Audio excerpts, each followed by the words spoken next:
Yeah, Frank here. He's got his own billiard room. Yes, it's what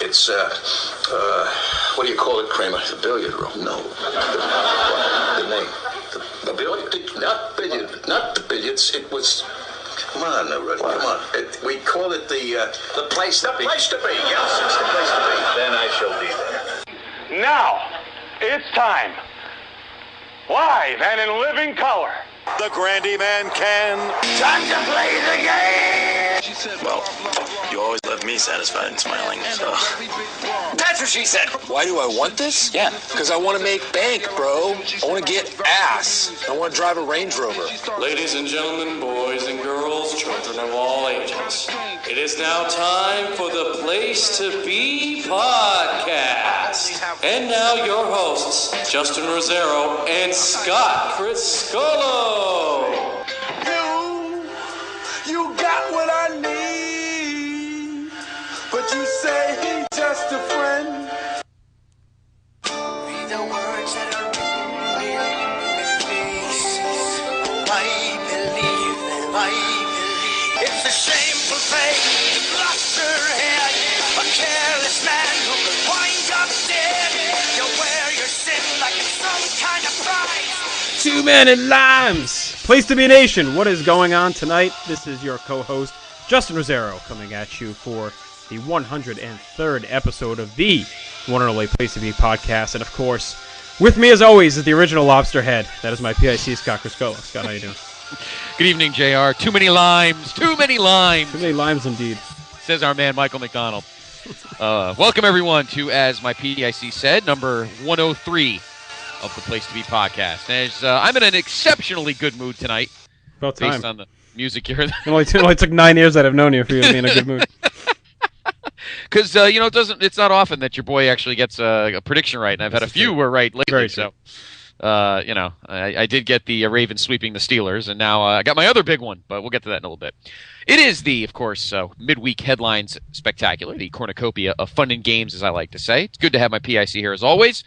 We've got a good show for you tonight. Let's break it down. We will, of course, talk the Royal Rumble, which, of course, happened this past Sunday down in St. Louis. And we'll talk about that. A lot of people are kind of slamming the show. Maybe I'm the only one that actually liked it. My personal opinion is I think people are taking one match and smearing it all over the whole show. That's my opinion. I'm going to say this off the bat before we get to it. I liked it.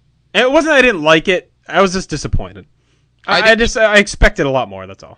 Well, I think that people are taking one match and it's they're remembering the whole show because no, I won't get into my... I think I have some of the sentiment that I've read out there, and I'll let you know. All right, well, we'll get into it. Then, of course, we'll recap Raw this past week, which had some interesting developments, including setting up our next pay-per-view event, which is, of course, the Elimination Chamber. Yes. Live. Sunday, February 19th, from the Bradley Center in Milwaukee, Wisconsin. Not the Hartford Civic Center, which still pisses me off. But then, of course, we'll give you the SmackDown spoilers for this week on Sci-Fi. Then your network update. We have a couple of things actually to talk about the network this week.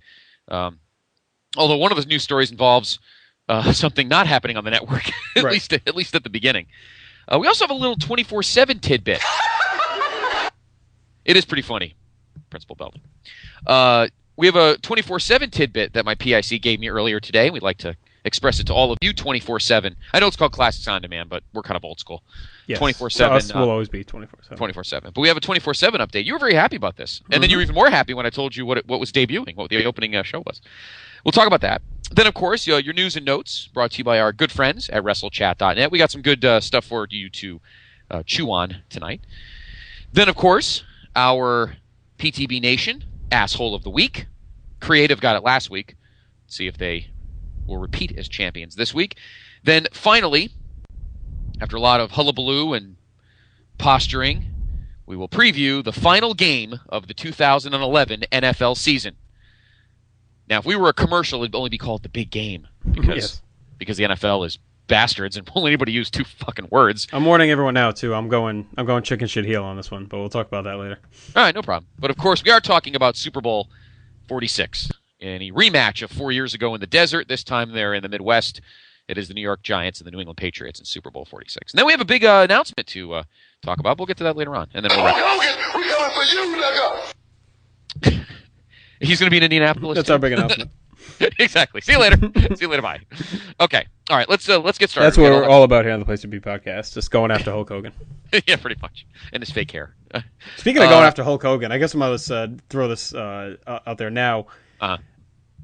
Was very excited to see some of our podcast nation went on the Bigelow34.proboards.com message board and booked our Royal Rumble.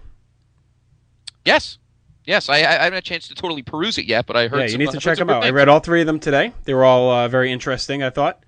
So pretty cool. Thank you for doing that. And one of them was very, very anti-Hulk Hogan, so it was funny to read. Excellent. Actually, it looks like our buddy Perfectly Straight Edge threw up one afterwards. Oh, no, he didn't. He just bitched about something. But okay. So go to that. Bigelow34.proboards.com. A lot of great stuff. And later on this week, we'll be posting a new pay-per-view review. My PIC and I. Get your ass in gear. Yes, no, tomorrow. Tomorrow's Thursday. Yeah, right. Tomorrow I will be writing it out. No Way Out, 2007. I look at the card. I'm not thrilled about it. Was the show better watching? I looked at the matches and I'm not overly crazy about it, but it had a moment or two. Okay, I'll get it. I wouldn't say overall it's that great. No, I don't think so either. I'm looking forward to WrestleMania though. Been a long time since I've watched 23. Yes, so I'm very much looking forward to that. Yeah, I'm looking forward to it because I remember, obviously, without the game there, I kind of went into that show kind of on a downer with an open mind and. I had some interesting opinions about it, so I'm looking forward to watching it again. But anyway, as you know, for those that don't know our message board very well, please go to it. Particularly some of our overseas guys, our good friends Dave Hall, Michael McDonald. No, I'm not kidding. Please go to it. Bigelow34.proboards.com. Really trying to pump the board up again. We're in the new pay-per-view year. Baseball's coming up. We should do some cool predictions. The board really fires up in the late winter, spring, of course. And you can join the territory wars. A lot going on there too. Yeah, exactly. So, all right, enough pimping. Let's head to St. Louis and recap the Royal Rumble. Many consider it their favorite pay-per-view of the year. It's my brother's favorite pay-per-view, and took place this Sunday at the Scott Trade Center in St. Louis, Missouri. I actually missed the first half hour of this. I originally was not planning on being able to watch the show all. Okay, go ahead. You could talk. You saw the beginning, so you can get us started. Yeah, I did see the beginning, and I thought the beginning might have been the best part of the show, honestly. Looking back at it. So, no, I did. I enjoyed the beginning. I enjoyed the opener. It was clear Mark Henry obviously was injured and could not hang in this match. I'm not sure why they even ended up leaving him in. I mean, he got a few spots, but it kind of ended up making him look weak as he laid around for a lot of it. He just probably shouldn't have been out there. And we'll see, of course, once we read the SmackDown taping results, what happened with him. But Show and Bryan did the majority of the work in there. And, of course, the end, I thought, was probably the spot of the match. Bryan started climbing the cage. Show was right behind him. Bryan got over the side to start climbing down, and Show had him. He was holding him up basically, just by Bryan was hanging out to Show's arm, and Show just had him, and he started to pull him back up with one arm over the top of the cage, but Bryan slipped free and fell to the floor to retain his title. And of course, then he did the great celebration that he's been doing, going up to the top of the ramp and all that kind of stuff. So. It was good. Good to see Bryan get the win. Henry obviously is hurting, and Show, I think this is probably pretty much it for him as far as being involved in this feud. Yeah, I mean, Big Show's done the best he could, but he's obviously being prepped for something else down the line as we head towards WrestleMania. Mark Henry, it's just the poor guy. This, for the first time, though, in his career, where he normally kind of, once he's hurt, he's out. I got to give the big guy credit. He's been fighting and pushing and not wanting to be off camera, and I think his body's telling him it's time to take a rest. And we'll explain more into that as we get to the SmackDown spoilers. But Bryan apparently wrestled a good match. I heard from the guys I saw when I got to my friend's house, and they said the match was pretty good. So I can't comment more on it because I didn't see it, but I heard it was exceptional. Not exceptional, but it was a good cage match. I know I wasn't there. I apologize, but you know what? You're apparently not on even keel with everybody in the company too, VKM. We'll get to you in a little bit, but yeah, it was. From what I heard, it was a very good match. So maybe it'll be on YouTube. Maybe somebody will post it on YouTube at some point, and I'll catch the match out. But good win for Daniel Bryan. Keeps him strong and keeps him kind of rolling as we get to the next night on Raw. But we'll get to that in a minute. So a good win for Daniel Bryan. It seems like Big Show is going to now move on to his next thing, and Mark Henry is going to finally take some time off. So the next match I also missed. Well, no, we got to get into something before the match. Oh, I know exactly what you're talking This about. started the show-long, annoying trend of Yep. promo, video, commercial mania. It just was obnoxious. And, I'm not one to nitpick usually with stuff like this, but it was too much for a show that, I may have split it amongst 5 of us, but overall, it's going to be, when you factor in taxes and everything else, a $60 hit on my cable bill. Right. To be bombarded with promo packages that could have been on the preview show or on Raw or on Superstars or SmackDown, whatever, YouTube channel, wherever they want to put it. It could have been on any of those things, but instead we were stuck with it here. We got like a 10-minute, felt like 10-minute video package on John Cena.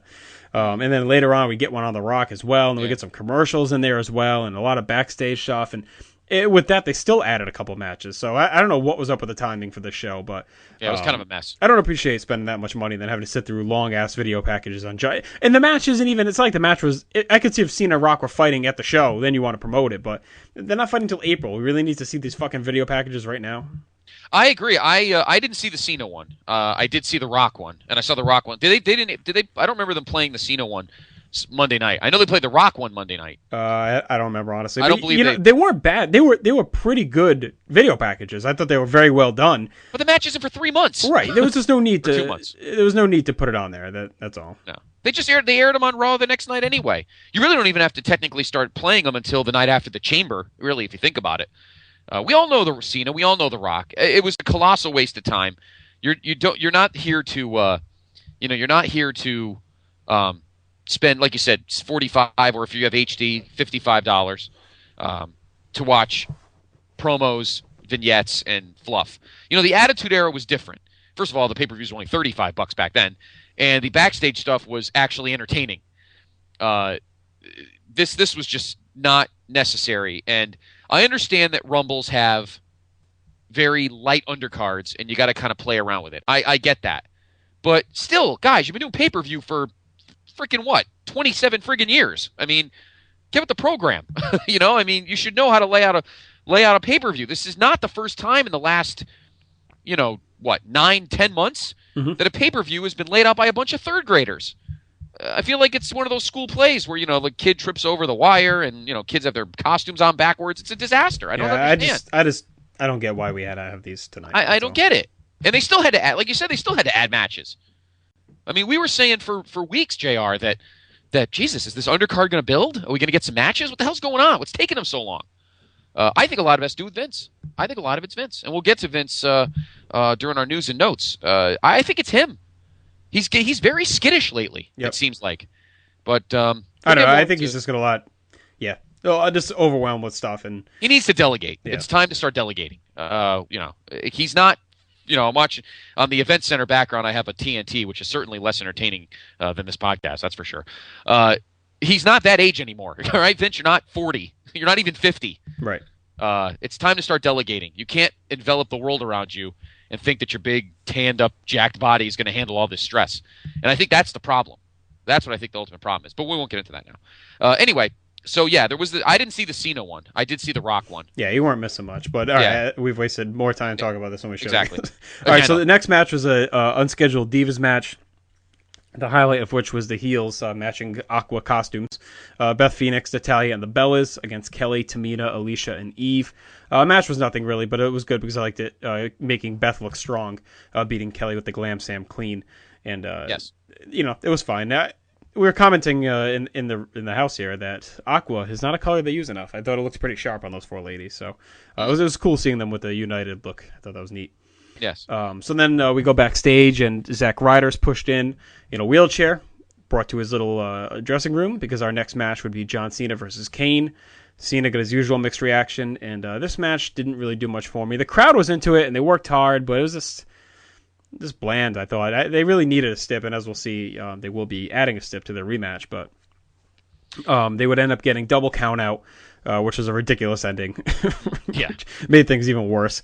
And then they fight backstage. They spill into Zack Ryder's dressing room after Cena gets knocked down, and he he basically puts like a mandible claw on Ryder or chokes him out. He passes out the chair, wheels him out, hits him with the tombstone. Cena comes out to save, or Eve comes out first, and she's pleading with Kane. Kane, threatens to smack her around. Cena comes out, he gets choke slammed. And to me, the best part of the match was Kane just leaving all the carnage in the red light in the ring. I thought that was pretty neat. So, and all the Ryder Cena were taken away. So to me, that was the highlight of the match, was the finish and the way Kane looked devastating. But did you get any? You saw this match, right? Yes. No, I got to the house just as as the build was starting. Did you get the Kane Billy vibe in the dressing room that we did? Yes, the Kane Billy vibe. Yes, that is true. I think people, like you said, I think the fans wanted to like this match. I think they've understood pretty much what we've been saying on our show here over the past month and a half, that the storyline has been challenging. Yeah, challenging. Almost tedious, but this was a chance to really save it. I was expecting some great things out of it. Slammers around the world won everybody's vote. It almost knocked the hole right through the bottom of the boat. Now, if you replaced Kane with him, and he was telling you to embrace the hate, then the match would be 150,000 times better. Yes, but because Savage could deal a brawl out as good as anybody. Not that Kane can't, but I just feel that the culmination of the whole thing. First of all, double countouts suck. Right. They're cop-outs. You don't have to do that. I think Kane probably should have won here. Yeah, I think so too. Even if it ended, I could have been happy if the ref just ended the match like in a like ref's decision kind of thing. Yeah, right. Almost like I know I'm using a very not an obscure example, but kind of like SummerSlam 05 when Edge fought Matt Hardy. Yeah. Kind of just beat him until Matt just couldn't get up anymore. Or just make it a no contest where they use weapons and knock the ref down. It's something like that. Just a double count out was just kind of weak. But whatever. I mean, that was the least of the problems. Yeah. Just, are you getting the feeling? I think this is, and I hate to offend Zack Ryder fans. I really am not. So take this in the spirit it's intended. I like Zack a lot. He's really busted his tail the last 7 months to get himself over. But the question here is Zack Ryder and Eve Torres enough to boost the storyline, the payoff? No, because we didn't... You know what I mean? Well, Ryder is probably, honestly, just about as over as a face as they had at this point, so maybe. Well, yeah. But it was funny, because by Monday, and I guess we could talk more about this when we talk about Raw, but I was getting a little bit of a Mega Powers vibe with these two, whereas, Ryder is the one that really should be the face, but it seems like maybe they're going to have him turn heel because he's jealous of Cena saving Eve. I don't know, I just kind of got that vibe a little, where Eve was his girl, and he thinks Cena's taking her, but even though Cena's the one kind of being the dick, Ryder's the one that turns heel. I don't know, just like a low-level Mega Powers vibe, but... we can talk more about that when we talk about Raw in a little bit. Yeah, well, the point here is that, well, first off, Cena and Hogan are about equal, but Zack Ryder wishes. No, you don't. Yeah, it's a lower level. I'm just saying he wishes he probably had an eighth of the greatness that Randy Savage was. But anyway, by the way, on a side note, I'd like to say you're welcome to our good friend Jim, who finally got his swank. His swank NWO Randy Savage. He was very excited. He was very excited. Yes, he talked to me. He actually was talking to me. I told him to hop in our chat. He, by the way, we'll get to that when we talk about Raw. But I told him to hop in our chat on Monday, but he didn't. But anyway, I hope that doesn't happen. Well, I don't think it will, because if they're doing too much. Now, see, that would be completely ass backwards if they do that, because they're pushing this whole Cena's angry, and he's going to stay I don't. Then they'll totally fall off the rails. They'll blow the whole Cena thing, and they might as well just close up shop. Right. if they blow it that bad. But we'll move on when we get to Raw. But the match, the package in general, just seemed very bland and very dull. Yep. I feel like they tried to tap into the Attitude Era energy, and it just wasn't there. It really, like we said from the start, this is just a way to keep Cena busy during his time before Rock comes in, and they went the intriguing route, I guess, as opposed to maybe sticking him with the Miz or something for a couple months. But all right, let's move along, because we can sit here all night talking about that feud. But the opposite of kind of bland and blah, and that is Brodus Clay. We got another bonus match, and he squashed your former boy Drew McIntyre, your former man crush. Another good spot for Brodus. Came out, got his little not as big a pop as he has been getting, but decent enough.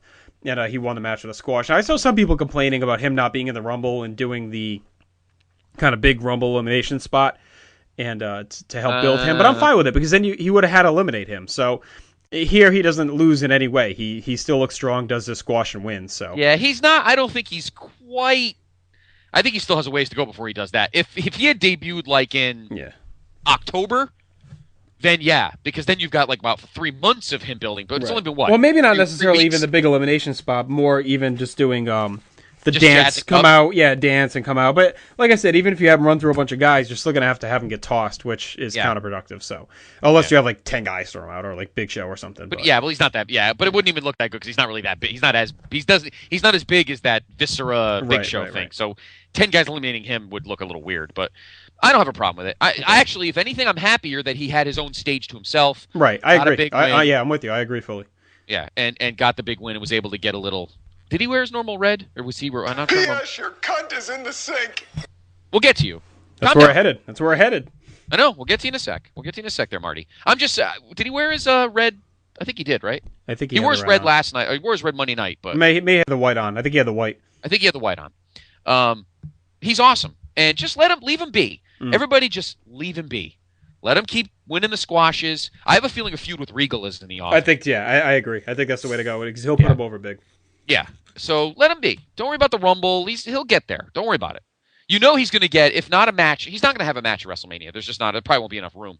Although knowing the way they've been booking shows, they'll probably have about an hour of fluff time. It'll probably could fit a match. But, yeah, I don't think he'll be in there. No, but I think they'll give him a cool. Maybe they'll bring Snoop back for another year. Why not? You know what else he got going on? And maybe they'll do like a cool. You know, Brodus will be involved in some kind of cool.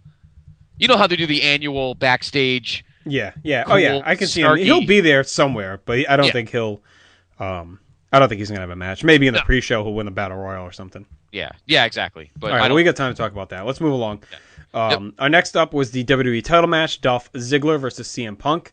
Of course, Johnny Laurinaitis was supposed to be the referee, but he came out and said, in the interest of fairness, he's going to be on the outside of the ring, and we're going to have a regular official inside. So this was almost like a King of the Ring 96 kind of swerve, but Mr. Perfect ended up being on the outside, and we'd get that vibe later as well. So I was a little disappointed in the match, honestly. I was hoping for something along the lines of their Raw match, but it was still very good. But I think with the whole Johnny Ace thing at ringside and the storyline, hurt it a little bit. But then the end is where I really got my panties in a bunch.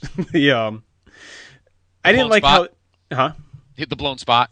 No, that didn't bother me. Where Johnny came up late to the ring. No. That's whatever. That makes sense for Ace. Yeah. My beef was that they basically beat Ziggler like 4 times in the match, which I didn't care for.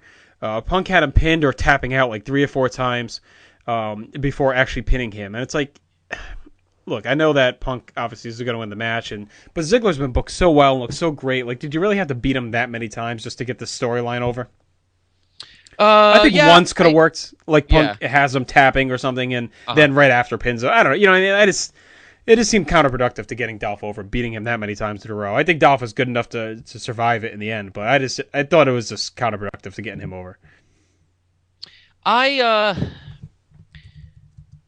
think the problem was coming off the unbelievably awesome match at TLC. I think we're expecting perfection out of Punk every month, and this was a very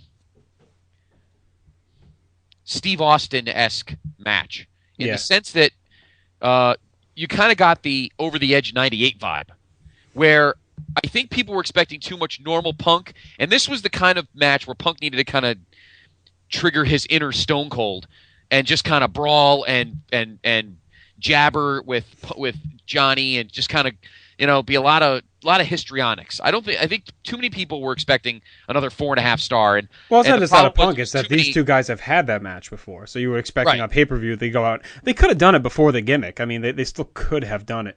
Right. And then of course, I guess at the end felt like the Mr. Perfect thing where Ace slides in and counts along with the ref to show that he was fair and impartial. So. And of course, slid into the ring late. Yeah, that fits him, so that's fine. Yeah, that figures. I didn't dislike the match. I didn't dislike it. It goes along with my theme. I didn't dislike the show. I just was hoping for more. Okay. I didn't have a problem with it. I'm glad Punk won. I still think he's put over strong. This is the first. Let's put it this way. That's not the problem. He's put over strong. That's not the problem at all. The problem is Dolph here. Well, I was about to say the problem is for the first time in this feud, you feel Dolph is nothing more than collateral damage rather than a legitimate. And I think they tried to rebuild him by putting him in the Rumble. I agree, but you know what? That was even. I would have left him out unless you're gonna have him win or make it to the end. Don't even bother putting him back in it. Yeah, I think that hurt him even more because he didn't really do much in the Rumble. Yeah, but I think that I think overall the match was okay. But yeah, it got a little choppy at times, and maybe the hammering the point home, they were overkilling the point of Punk continuously getting screwed by Funky. So. Anyway, Punk retains his WWE Championship with a win over Dolph Ziggler after Dolph's beaten him like 4 times on Raw. It's almost like they were trying to even the score. You know, Punk lost to him 4 times on Raw, so let Punk get 4 phony. Yeah, but those defeats helped build Ziggler, and now yeah, exactly. My whole point is I think they forgot about him in the whole equation. There's your ultimate issue. Yep. It was all about Punk and Funky. Exactly. Yeah. Sounds like another podcast. CM Funky Brewster. Yes, Punk and Punky starting Matt and Derek. The problem was it was all about Punk and Laurinaitis, and Dolph was collateral damage, and he didn't deserve that. That's what it came down to. But I didn't mind the match. But yeah, it just seemed like I feel like the whole show was trying to tap into the inner Attitude Era without the sizzle. That's what it felt like to me. I feel like they try to book this like they would the 98 Rumble or the 99 No, 98's actually what I'm shooting for, because as we get to the actual Rumble itself, I have some comparisons. So let's move on to the Rumble. Okay. All right. So anyway, Punk retains the title. Yeah, and now we're not going to go guy through guy. We'll just kind of give some of our points. Miz, as you thought, got the big push, and I wish I kind of changed my pick once I realized Miz was number 1. My pick obviously was Cody to get the long push, and he came just short of Miz, so I was a little pissed off. But the first, we had some decent action early. And the first big moment was, of course, I think it was number 8 when Alberto Del Rio's music hit. And well, actually, first let's talk about how depressing Mick Foley looked hobbling down to the ring. Oh my God! Yeah. Did your dreams of a WrestleMania match with him and like Dolph Ziggler or someone go down the toilet when you saw him hobbling out? Yeah, he's not. This isn't like, I mean, I love you, Mick, I do, and a lot of people who think I don't like Mick, and I absolutely do. But this is not 1999 where you can get back into shape in 4 weeks. It's not going to happen. This isn't 12 years ago. He's done, and that's not a bad thing. He's got nothing left to prove. He himself will tell you he has got nothing left to prove. I don't even know why they put him in the Rumble in the first place. Just for the pop. I mean, as we'll get to at the end, I'll say that for things. I got some stuff to say about that. But it was just sad seeing him hobble out there, and he just. I mean, but he's a guy I still have faith in if they. If they really get going, if they say, look, we want you to put over Dolph Ziggler strong at Mania, I think he'll get his ass in gear and try to. I think he can still do a garbage match if he doesn't have to run. As long as he's not running, he's okay. As long as he's not running. Don't expect any Iron Man matches or anything. Nah. But, okay, so after that, Alberto Del Rio's music hit, and this to me was the early highlight of the Rumble. Out comes a beat up old looking jalopy, something we'd probably see you riding around in, and he comes. Come on, give me a little credit. It pulls out, and all of a sudden we slowly realize it is not Alberto Del Rio. It is Ricardo Rodriguez. He gets out of the jalopy, gets up, and he's got Del Rio's whole outfit on, these big saggy white tights that look like he shit his diaper. And so he comes down to the ring, all looking all flabby and everything. And this is just tremendous, doing all the Del Rio stuff, honking the horn. And in my house, we thought he was going to distract the guys, and Del Rio was going to come in from behind. That's what we thought all along. But then we realized, obviously, it was just Del Rio entering the Rumble. So, all right, Rodriguez, you mean? Rodriguez, yeah. So it was a lot of fun. I thought that was great. And then I enjoyed his interactions with Foley, where they teamed up and eliminated a couple guys. And then, of course, Santino came out, and him and Ricardo had their little showdown, kind of the comedy jobbers. And then we have a funny spot with Foley and Santino, where they did the Cobra and Mr. Sacco. Mm-hmm. They had obviously the arm things out. So. Arm off, yeah. Yes. So that was a little comedy spot. I enjoyed the little comedy mix there. All right, first off, okay, I understand maybe the miscolored quarter panels, but I would not have a garbage bag through my window. I at least will call Geico and get a new rear window. But That's true. Give me a little credit. But my also favorite part is that he had the R's written in magic marker on his knee pads. That was also it was kind of like that storyline back in WCW where DDP had no money and his tights were falling apart and he had holes in his ass. That was hilarious. Yep. Yeah. But yeah, no, I thought that was great. I actually enjoyed that very much, and I liked the first 10 guys because it was almost all the athletic dudes. like all the real work rate guys were in the beginning. Like I felt like they wanted to get the Rumble off to a really hot, fast start, so they put a lot of the athletic guys in the beginning to kind of sizzle the show, while the deadbeats and the well, I mean, I guess guys in the middle. We'll talk about it as we go, but my main beef was just that. And as we'll see, actually, let's keep going, then we'll get to that. Okay, sure. Kofi came out, and we had kind of that hot upper mid card tier that they have right now. To me, that's the strength of the promotion. They don't have a lot of guys that can be looked at as top, stars to carry the promotion, but their next tier down is really good with Cody, Dolph, Miz, Kofi, Wade Barrett, Sheamus. You know what I mean? Like all those guys. Well, I guess Sheamus is getting elevated at this point, but a lot of guys in that kind of next tier that are really, looking good. Yeah, no, I agree. I think that just the action in the ring was good. The crowd seemed very hot for it, and I think there was some legitimate surprises about who would come in the ring. But the next really great spot, do you want to mention now the handstand, or did you have something before that? Yeah, because then I want to rant and rave about something else. So yeah, Kofi goes out to the ring. He gets tossed out of the ring and he lands on his hands.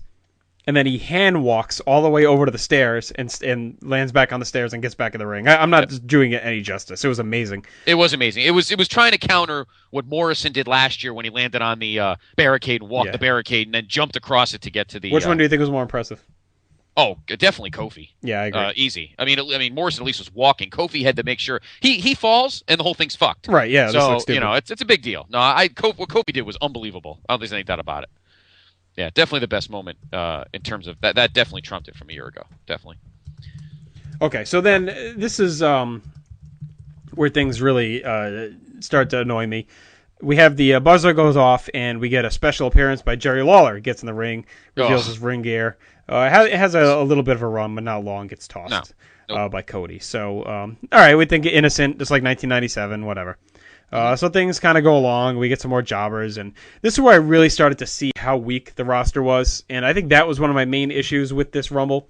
It just really exposed them. It's like they just didn't have a lot of great top-level talent. You had just a lot of filler in there, guys you didn't think were going to win. It just seemed like a jobber parade after a while. And there was a lot of guys they left out that they could have stuck in there just for the hell of it instead of making it this weird stretch in the middle where it's just like, we're doing our number draw game, and it's like, all right, Josh, you have number 13. Oh, it's Hunico. All right, Rob, you have number 14. Oh, it's Jinder Mahal. It's like, what the fuck? It's like four schmucks. So, I mean, it was a little disheartening on that end, but yeah. Well, the other injury specific one that annoys me just as much as Foley, not Foley annoying. See, I'm not making it sound like that, but another guy who probably shouldn't have been in the Rumble based on his health is the great Khali. The guy can't walk. His knees are shot. Well, we'll see. They got a lot more planned for him. Coming up. I know. It's weird. I thought he was going to retire. The guy can't walk. I thought they just brought him in so they could throw Jinder Mahal out, but didn't that feud end like 6 months ago? Yeah, I thought it was meant to be just like a one-time pop, too. I agree with you. But as we'll see, obviously it's going to end up being more than that. Yeah. So, all right. So Ziggler ended up coming out, like we said, but he doesn't end up doing too much from there. And, like we said, it was just kind of the mid-card jobber comedy routine for a while. Mm-hmm. And I got my 2x4. I got the American flag. And of course, the chat room or chat thread exploded at that moment. Scott's wall blew up on Facebook. His text blew up because his boy was back, as we figured he would be, to help pimp the Legends house. And of course, it being the 25th, in WWE years, the 25th anniversary of his initial Royal Rumble win. Yeah. American flag. I got my 2x4. I got the American flag.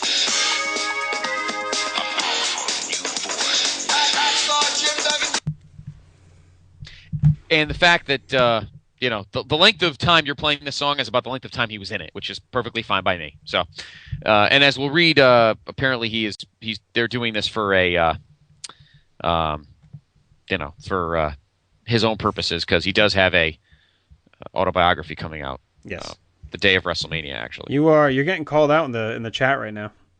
Yeah, I'm reading that now. Matt Davis and Matt Rotella, the asshole twins, are ripping you. Oh, Matt, he's actually taking time to actually be on this. He's in this chat. Is he really? Matt Rotella? I didn't even see where he was. Didn't you see his ugly mug in the picture? Just look for the lack of hair. Oh, yeah, that's it. Yeah, the one shining at me. That's it, yes. But anyway, I don't have time for this. I'm trying to do a show here. I don't have time for the fans. Sound like Lex Luger. Billy, what's his name? But, I mean, it was whatever. I knew it was coming. I read about it, and whatever. It's 2 minutes of nothing and move on. Not a big deal. But I'm sure someone's going to... There'll be a contest where the winner gets to buy me the book. Oh, don't worry. We won't. This isn't the last we're going to see of Duggan tonight. So, okay. So Duggan comes out to a huge. I think he got the pop of the night. Honestly, it was a huge reaction. Yeah. He does not last very long. He gets tossed. So then we get another little surprise entrant, and that is Booker T comes out. And actually, I think he was before Duggan, but we're not going in order like we said. So Booker comes out, and now you start to realize what's going on. They're really getting desperate to fill some spots here. So Booker comes out. Yeah. He lasts a little bit longer than King, but then he gets dumped. And then after Duggan gets dumped, we get the third announcer into the match, and that is Michael Cole. If this was last year at the Rumble, I'd be okay with it when he was really hot. But at this point, it's like he was just starting to kind of get away from this crap, and then he went right back into it. Well, we know why they did it. Right. They did it for one reason, for the next person. And it made it all worth it when this next entrant came out. That was the returning Kharma. Yes. She had her baby December 31st. I'm guessing this is a one-time thing for right now, but it looks to me like she'll be back for Mania at this rate. So. Oh, yeah. She looked great. Yeah. But I'm sure if she's only been on maternity leave, for about a month, almost a month, so she probably needs a little more time to get back into ring shape. She wasn't in very long. She ended up getting eliminated by Dolph, I think. So, but it looked great, and as we see on Raw, that feud between Kharma and her future opponent is already starting to build. So, and I think she'll be gone for a little bit longer. So, but that was tremendous when she came out, and I thought it was the Boogeyman's music. That's what it sounded like at first. I thought it was Papa Shango's music. At first, I got thrown off. No, I knew it wasn't him. It just sounded like the Boogeyman. So Kharma came out. And got her revenge on Cole, of course. That was the whole thing back in the day with the Divas and Cole earlier this year. So, but then Dolph would dump Kharma. So from there, things just kind of went along as you'd expect. Sheamus came out at 22, and then we got another surprise return, or one that we kind of knew about, but Road Dogg, who I thought he looked really good too. I think they should do a nostalgia match with him and maybe Duggan or something at Mania. I think they could get a slot in there. Well, he was getting the "You Still Got It" chance. Yeah, he looks pretty good. When you get that, you're in good shape. And I think the fans generally love him. Of course, he's one of my favorites of all time, the D-O-double-G, kicking that shiznit. Yes. If Monty Sop was not so bitter, I'm sure an NAO reunion could be in the offing. I don't know, maybe they could get him back in. Who knows? They forgive everybody. Whatever. Look, he was doing the whole Paul Levesque, Michael Hickenbottom crap in TNA, and they rehired him. So it doesn't really matter what you say about anybody anymore. So, I'd like to see him. I would love to see him at WrestleMania. That'd be awesome. Hey, you know what? If they don't bring him back, then they could easily bring back Waltman as X-Pac. True. And do a little thing like that. Why not? Why the hell? Let him win the belts or something. I don't know. Who cares? All right, well, after that, out came probably the biggest waste of a spot, and that was Jey Uso. I don't know. They couldn't have found anyone better than this. Wade Barrett came out. Swagger came out. Otunga. And 28 was Randy Orton. 29, Chris Jericho. So now all of a sudden everyone started wondering who the hell number 30 was going to be. Do we have another surprise? Would it be Undertaker, Triple H, The Rock, anyone? And it was Big Show. So another letdown. Yeah. But now at this point, I was pumped because I had, in the lottery drawing, I had 22, 28, and 30. And of course, the final four of this match ended up being Sheamus, Randy Orton, Chris Jericho, and The Big Show. Yep. So I had three of the four numbers. My man Rob Houston had the other number. He had Chris Jericho, but I was pissed because I was sure Jericho was winning this. So I'm like, I'm going to have three of the final four, and I'm going to fucking lose this. And much to my surprise, Sheamus is your 2012 Royal Rumble winner, eliminated Chris Jericho in the end. I liked their little match. It was almost like an homage to 2007 with Shawn Michaels and Taker. They fought for a good 5 minutes. Jericho made him look very, very good, I thought. Yes. But here's my next beef with this, and then we got to move on to Raw because we're running way long with this. But if Jericho wasn't going to win, I wish they kept him out of the action. I feel like they kind of wasted his first action back with this. I mean, it was a good final segment. Trust me, it was very good, him and Sheamus. I enjoyed it. But it was like, we've had all this build. He was promising the end of the world, and then he just gets in there like a normal guy and gets tossed out by Sheamus. You know what I mean? It's like, If he wasn't going to win, they should have just had him maybe come out and protest, or he doesn't do anything in the stands. I don't know. Anything would have been better than I think how they went. They could have stuck Orton in the end with Sheamus, or anyone else, Barrett, Miz, anyone to tell the same story. It didn't need to be Jericho. Yeah, I mean, I wasn't really thinking about that. I was just happy that we got a good last. What they go for almost 8 or 9 minutes between the two of them, and that didn't bother me as much as I think it bothers you. I'm glad. It seemed like they blew it. Like they'd done all this build, and then he was just like another guy in the Rumble. Well, if he got eliminated before the end, yeah. No, I don't think he should have been in there. We still don't know his motive. He just said the end of the world or whatever. The world is going to change. His motive wasn't to win the Royal Rumble necessarily. So it's like, why did we have any attachment to him being there at the end with unless he Sheamus? Unless he was going to win, right? To me, it was just, you could have really built something out of his first match back, and if he wasn't going to win or have any kind of chicanery, it just seemed like he was just another guy. Like Miz could have been that same spot, and nothing would have changed. Yeah, I didn't really think about it at first, but I have to admit, you're kind of convincing me on it. It didn't really hit me because I was just happy to see a good last 9 minutes between two good guys.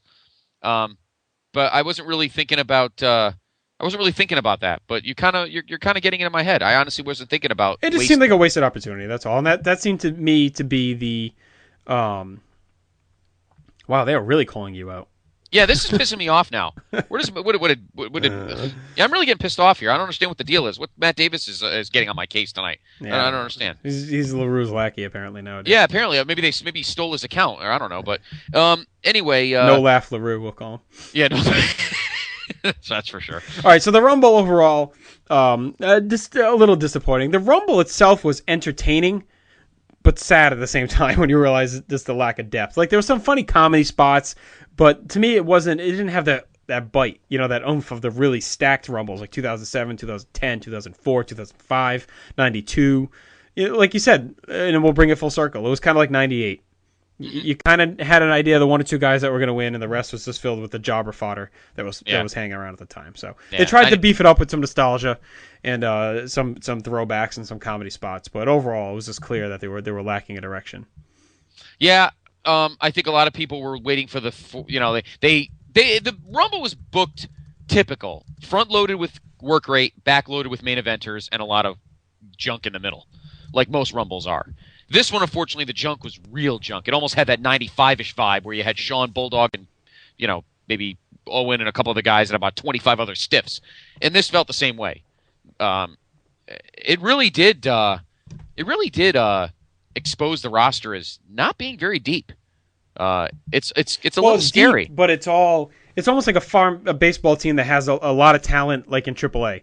It just hasn't graduated yet. It's there. You can see it there. They just haven't promoted it yet, and they're getting old, It's like the team's aging in the big leagues, but the farm system's well stocked. It's just a matter of if they can develop the guys and bring them up. So I'm not going to do better than that, so I should probably just sign off for the night. That's probably the best analogy I'll ever come up with. All right, let's move on to Raw quickly, because we gotta get things going here. So yes. Show enters with Johnny Laurinaitis. He comes out.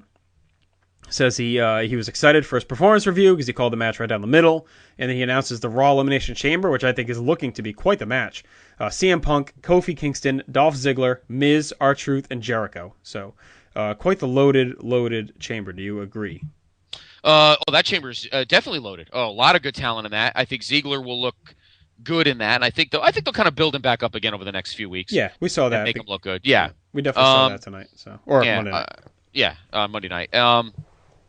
Kofi, I think it's more he earned that spot because of the incredible spot he had at the Rumble. I think it's more that they're trying to show that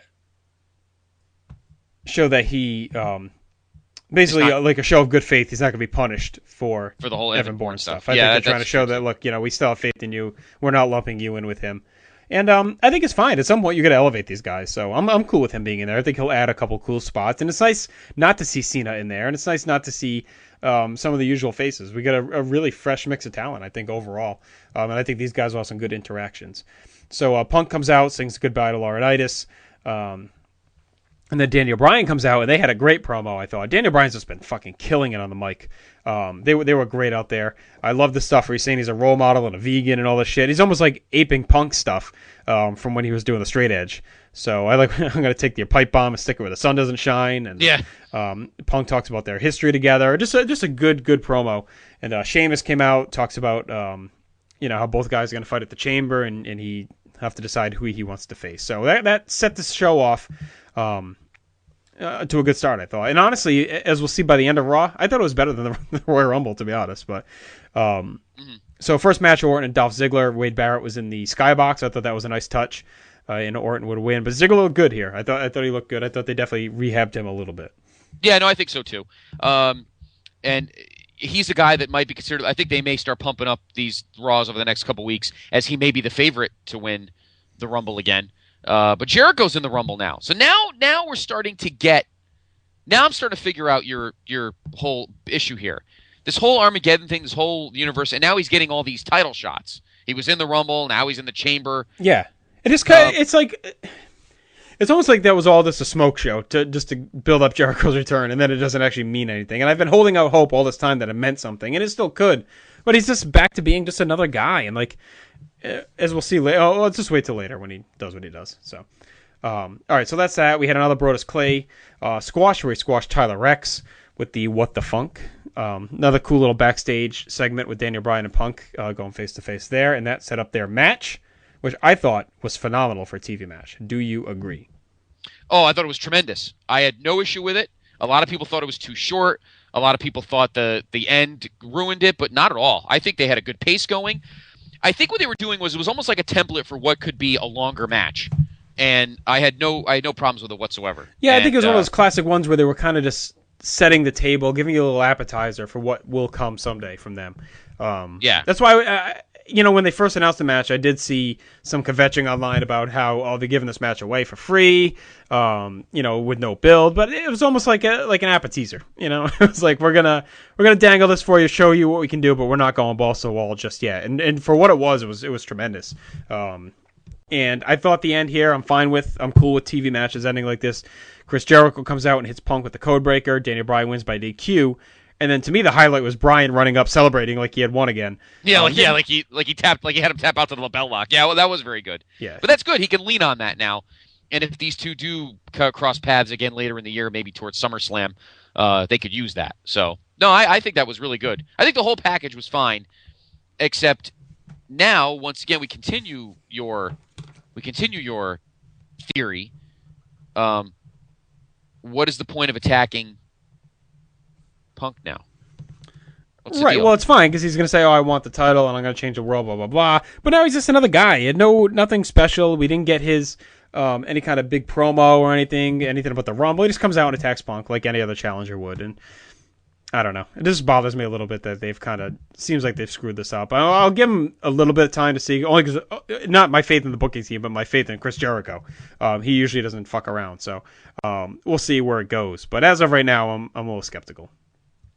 I am too, but at least I'm happy that Jericho is a work rate guy that can put on good matches. That's right now what I'm concerned about when it comes to the company right now is that the matches don't fall off the cliff. I don't think they can because of the talent. You know what I mean? Yeah. Like I don't think that's really a concern, honestly, because they have such a great level of in-ring talent that I think the matches themselves, regardless, will always be strong.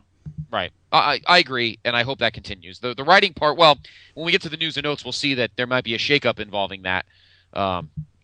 In the office, a lot of office news, and nothing involving what's James Spader's name? Something Hollywood. Robert California.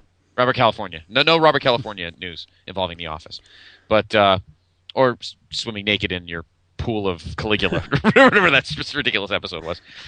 Incidentally, I have a Netflix issue that I want to bring up very quickly. I have it in my head. We've been talking about Curb Your Enthusiasm and how I'm about to start watching it. It's not instant on Netflix. Oh, you're gonna get the discs. Very disappointed. The Office is. I may actually start watching that instead. Well, if you get the disc for Curb, you can blow through them pretty quick because there's only 10 episodes a season. True. I think there's I don't know how many there are, but yeah. But I'm definitely going to start. I'm definitely going to start watching. I'm going to start watching The Office. Have you ever watched the Ricky Gervais Office or no? I've seen like a couple episodes. It's I've heard it's really good, but I think it's one of those things where if you got into the US one first, it's hard to go back and watch it. Okay, all right. Well, I'm gonna probably I'll watch the regular one. But anyway, yeah, when we get to the news and notes, you'll notice that there's a lot of office news more than the product itself. But yep. Okay, let's wrap up the rest of Raw really quick. Yep. Kofi and The Miz fought. Kofi continued to get a little bit of rebuild, and Miz continues to. I mean, he had a good Rumble performance, but overall, wins and losses is struggling a little bit. Yeah. I apologize, but I'm getting this. I think we might have to get some of our PTB 100 guys back because Matt Davis is apparently smoking some of Evan Bourne's stuff here. So it's pretty crazy, but I think that I'm curious to see what goes on involving not only Punk. But some of these other guys and the way that the show is laid out, and we were talking about that with The Office, and we were talking about that with Ziegler. I lost my apologies. I just lost my screen wrap up. So let me just get to it again. That's all right. But, I think we're all messing up. My nose has started bleeding as we're sitting here talking. Jesus, what are you? What are you, Dale Bear over there? I don't know. I'm just glad I happen to have a box of Kleenex next to me on my desk here. Good Lord. I got a Kleenex stuffed in my nose, so if I sound funny, that's why. All right, while he's vamping that, we'll talk about... No, I'm good. I'm not going anywhere. I'm good. Okay, where do we leave off? Are you talking about Brodus? Was that where we left off? No, not even close. Let's just move on. We're going to get through Raw. We're lagging severely. Okay. Beth got another strong win, defeated Eve. I like that.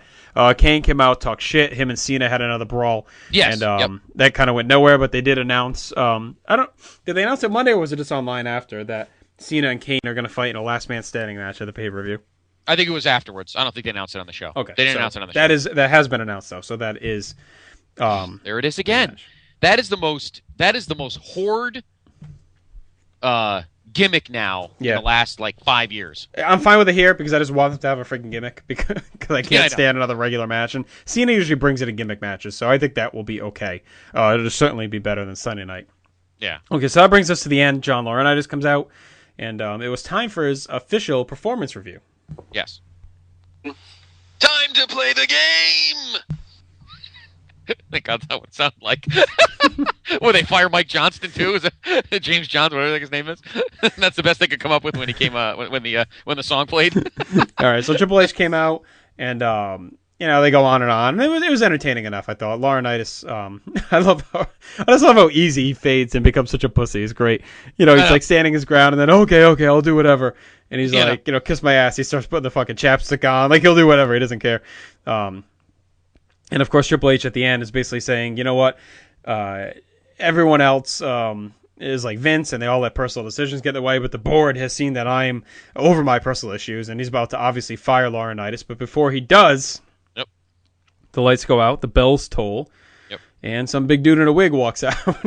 Yeah, pretty bad one, too. Good God. Talk about synthetic. I think Evan Bourne was smoking that about a month ago. Yes. What the hell? I don't know what the awful. fuck. It was all on his face and everything. I hope that's fixed by WrestleMania. But so Undertaker comes out. It was a great dramatic moment, though. It really was a great moment. Totally unexpected. I didn't think he was coming out.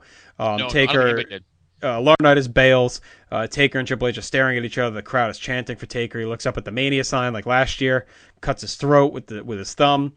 Triple H just kind of looks at him, gives him a little condescending pat in the back, and walks off as he gets booed on his way out. So I really like that ending. I'm interested to see where it goes. I thought that was good. It was a little bit of a cliffhanger. So kudos on that, I thought. Yeah.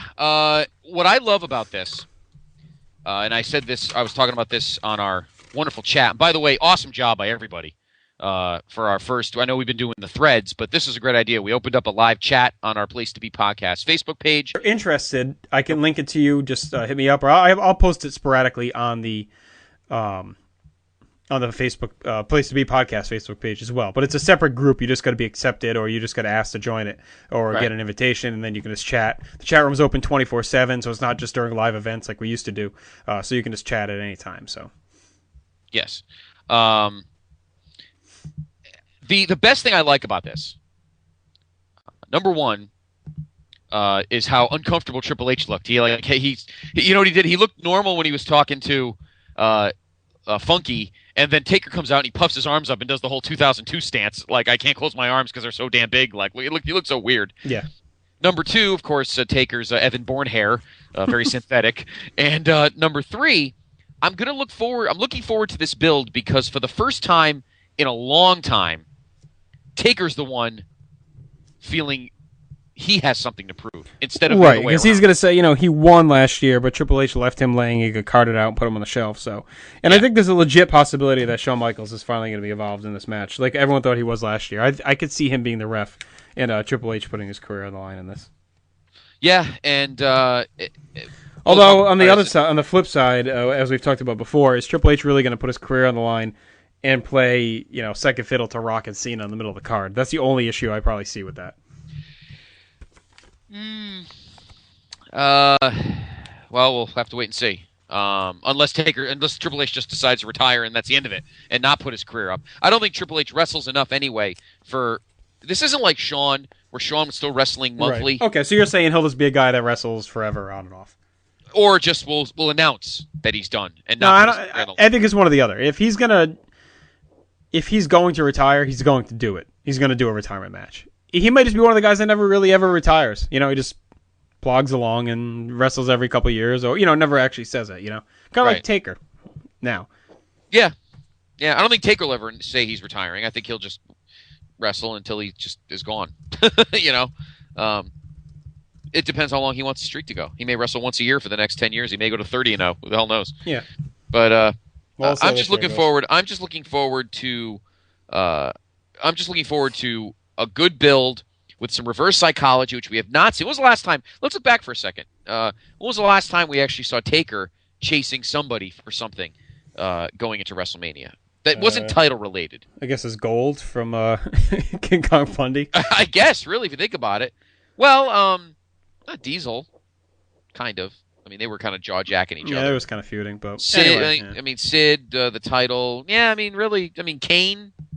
Kane was probably the last 98. non-title feud where he was even WrestleMania 20, he was kind of looking for revenge. Yeah, that's true. That's true. All right, but obviously 23, 24, he was going for belts and things like that. But I'm just looking forward to seeing kind of this reverse psychology from two awesome guys. And I think, and somebody mentioned on the chat, I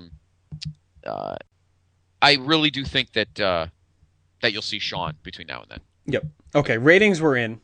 Mm-hmm. The show actually did better than it had been. I got a 3.6 for both hours, which I think is up from where they usually have been. I think they've been around 3.1, 3.2. They did lose about 200,000 viewers, though, from hour 1 to 2. Well, it's still a decent rating for them, so that's something anyway. So we'll see if they keep that going. I'm guessing people are starting to tune in now to see if The Rock's on, so that'd be my guess. All right, I'm going to quickly read the SmackDown spoilers, and then we'll move along because we've already eaten up nearly half the show.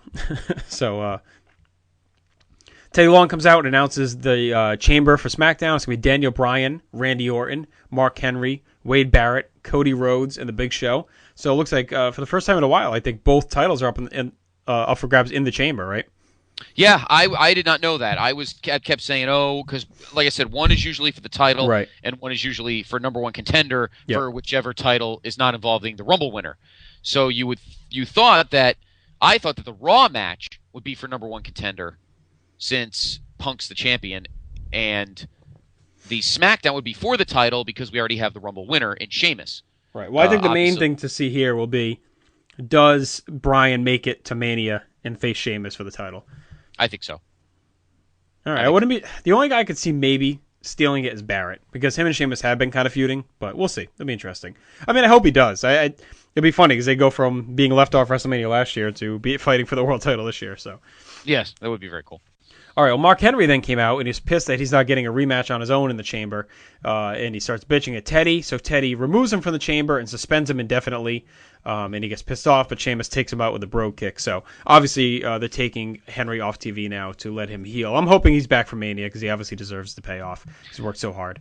Well, apparently, there was a dark match where Mark Henry's knees just gave out on him. Well, it was SmackDown last week. SmackDown last week. I'm sorry. Okay, yeah, that's right. Where he's been overcompensating for the groin problems. Right. That his knees are just giving out. I mean, he's carrying almost 400 pounds, over 400 pounds. No, he should have been on the sidelines a while ago. So now hopefully he doesn't miss Mania because they kept pushing him. Right. Okay, Sheamus defeated Cody Rhodes. Hunico versus Justin Gabriel was supposed to happen, but it didn't take place because Cody, pissed off that he lost, jumps Gabriel on his way to the ring. And then Camacho and Hunico joined in as well, and then Great Khali made the save there. So Drew McIntyre continued to beg Teddy Long to remain on SmackDown. Santino comes in and announces he has a new tag team partner. No, your boy Hacksaw Jim Duggan. Oh, I thought you were going to play the stupid song again. No, That's why I didn't say anything. Their tag team name is going to be Santino. Oh, but they did lose their non-title match to Primo and Epico. Good. Daniel Bryan cut another great heel promo, talk about being a role model and a vegan. Big Show comes out and Show chokeslams him and says that he just ate a steak. Yes. And then he tried to continue to beat up Bryan, but AJ actually came out and stopped him. So she's back now after being out for a couple weeks. The Brodus Squash train continued. He wiped out Heath Slater. After the match, Drew McIntyre came out to attack Clay, but Clay easily took him out and danced. Beth and Natalya defeated Oksana and Tamina, which is good to see. I always like to see them win. And then the most disappointing news of the night, they announced that Great Khali is going to replace Mark Henry in the Chamber.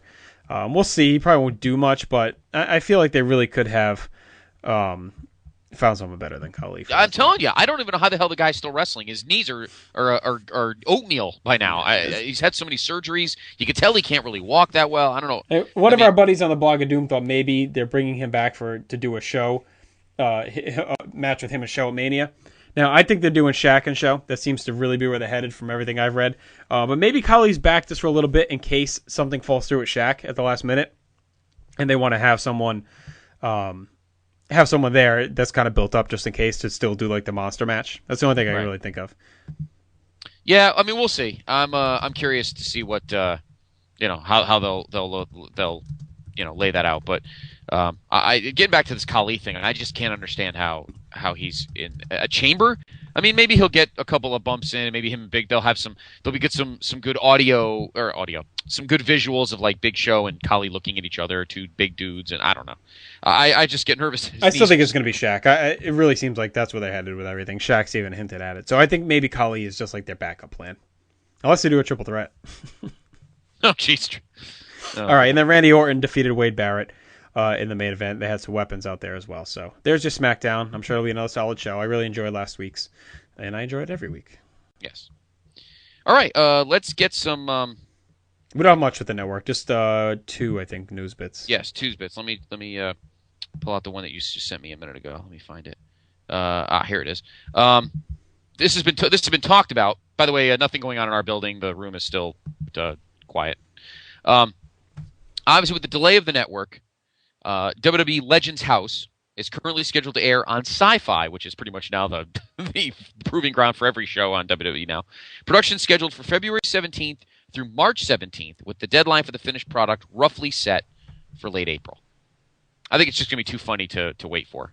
So I think it's good that they're not waiting for it. I agree. I don't think it's a bad sign. Like last week, you thought maybe it was a bad sign for the network, but I don't think so. I think they just want to take advantage of it. Yeah, no, I agree. And finally, speaking of guys getting pumped up, you were getting all upset about it, but this might be a good sign. Dolph Ziggler will host one of WWE's 9 YouTube shows, WWE Download. The WWE Superstar will mock select YouTube clips. That might actually be pretty good. The synopsis of the series reads, quote, WWE Superstar Dolph Ziggler dissects YouTube videos like an alien autopsy, picking apart the digital disasters from an array of tools and fools who provide countless head-spinning moments for the world to share. Have you seen the channel yet? I have not, but I actually looked at it quick because someone posted a match on their Facebook page from it. It looks like they actually have like a lot of matches posted too, not just these shows. That would be great. The more the merrier, I say. The guy that you and I use for our NWA stuff, and he actually posts a lot of stuff. I think he posts it from the 24/7. He has a lot of good stuff as well. Yep. But I'm looking forward to I'm going to probably watch some of the stuff on. Yeah, I mean, it's a cool idea. It's almost like a primer for the network. And I did see some people wondering, is this mean there is no network or this is taking the place? No, this was decided before the network stuff. Oh, yeah. This was announced last year that they were going to be partnering with YouTube to do this kind of thing. And I think it's very smart. I think it's bright of them to, instead of ignoring this, they went overboard with Twitter, but I give them kudos for embracing it instead of shitting on it. You look at a company like NBC that shits on YouTube and pulls all their stuff off. And I think MLB as well does it. But then you look at like NBA who embraces it, and now WWE, use it to your advantage. Hire some young interns and have them film this shit, edit this shit, and throw it up on YouTube. I think it'll get the hits, and that's kind of the future of this stuff. So just like we're the future of podcasting. Yes, exactly. But we are the future of podcasting. Exactly. Techno Team 2000. Yeah. Oh God. Well done. We have better career enders than that. I'll tell you that right now. All right. Why don't we take a break so JR can pick all the Kleenex up so it doesn't look like Jake the Snake Roberts from 1990. But mess over here. But coming up, we'll have our news and notes. We got a lot more to talk about. He's been busted wide open. Wide open. Is that like who had the blade? You're not gonna be like William Regal and have the deviated septum. I haven't had nosebleed in a while. Usually in the winter I get a bunch of them, but well, that's because it's so dry. 8 straight pay-per-views where he's had a nosebleed. But yeah, we have some news and notes coming up, and then of course your PTB Nation asshole of the week, and then we'll talk Super Bowl and some other stuff as well. But first, Super Bowl Saturday. Billy, what's his name? Bah. We'll take a break and listen and get some words from our friends at WrestleChat.net because promotional considerations been paid for by Sato. How many pro wrestling news websites do you visit to get your daily news? 3, 4, maybe 5? Do yourself a favor and make that number 1. WrestleChat.net, the only professional wrestling news site that brings you all wrestling news all day long and is home of the critically acclaimed Still Real to Us podcast starring former CZW, ROH, and ECW announcer Eric Gargiulo and the champ Jeff Beck. That's WrestleChat.net. WrestleChat, it's where it's at. And Tanaka. I just watched, like I said, in the event center here, had a little TNT action from April of '86. So it was a few weeks after WrestleMania 2, and he had that awesome brown tux on. The only guy that really had a brown tuxedo. It's so weird. We actually had an interesting WrestleMania 2 discussion. I think it was in the chat last night where we were talking about the underrated Hogan Bundy cage match. Ah, yes. One of the few things you liked about that show. Only thing. It is a colossal. Well, that and the tag, I guess. That's right, yeah. WrestleChat.net, of course, your home for everything pro wrestling. WWE, Ring of Honor, TNA. They have a great message board. I don't know if they have a chat room. But of course, the awesome podcast from the announcer and the champ. And, and right to the right of the screen on the opening page is the little gnome. And click on it. You'll go right to our Podbean page and to the greatness that is the Place to Be podcast. WrestleChat.net is your home for everything pro wrestling. The Grandy Man can. Getting excited? Getting excited, my friend. Oh God! You got a busy few weeks in your personal life and in your sports life. I'm ready for March Madness. I got the Friday off already. I'm thinking about maybe taking the Thursday off too. My new manager is a big college hoops fan, so I think I can make it work. So, there you go. We'll see. But yes, I'm excited for my daughter's arrival, March Madness, and then I am ready, baby, for Michael Pineda in Yankee Stadium.